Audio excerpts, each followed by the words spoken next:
Constantinople, now known as Istanbul, was the center of the Greek-speaking world before the Ottoman Empire. It served as the capital of the Roman Empire and later the Ottoman Empire. As you know, the Ottomans met a dramatic and tragic end after joining the Central Powers in World War I. After their defeat, the Allied powers planned to partition the Ottoman Empire as follows. Notably, they excluded Istanbul and did not give it to the Greeks, who very much wanted it. This raises the question: why? Why wasn't Istanbul given to Greece after World War I? When the Ottomans entered the war, the Russians were extremely excited. In their view, once they won the war, they would finally seize Istanbul, something they had long dreamed of. This would fulfill Russia's claim as the Third Rome, and grant them direct access to the Mediterranean. The other major Allied powers accepted this concession because they desperately needed Russia. However, Russia would never control the city, because in 1917 the Communist Revolution began. So who would get the city afterward?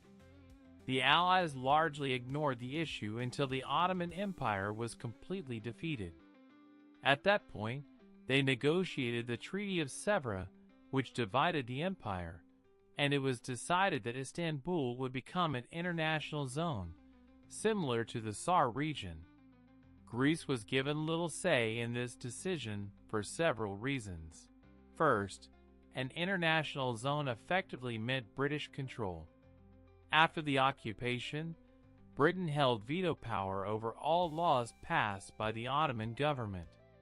By controlling Istanbul, they would also control access to both the Mediterranean and the Black Sea.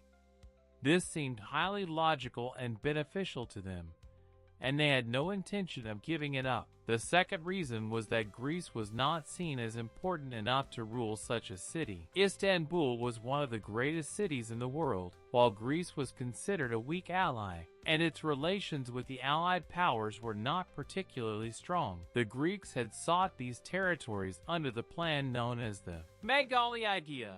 The Allies were willing to grant them a small portion of this, but Istanbul was a step too far.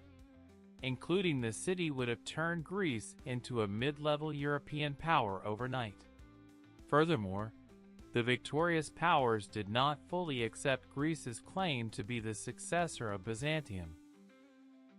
British leaders viewed Greece not as the continuation of an ancient legacy, but as a modern nation-state like Romania. Moreover, they did not consider it legitimate for a king of German origin to claim the inheritance of Rome. The third and most important reason was that the Turks had other plans. Although the Ottoman government reluctantly accepted partition, the Turkish people did not. Resistance movements quickly emerged and soon united under the leadership of Mustafa Kemal. He defeated the Greeks in the west, who had landed to claim their new territories, and prevailed against the French in the south. He then marched toward Istanbul and presented Britain with an ultimatum: withdraw or face total war. The British government, unwilling to fight another war and lacking firm support from its allies, was forced to step back.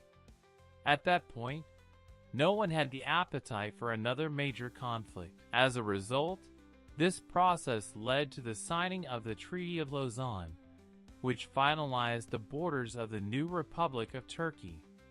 And as you can see, since Istanbul was now firmly part of Turkey, Greece was unable to obtain the city. I hope you enjoyed this episode, and thank you for watching.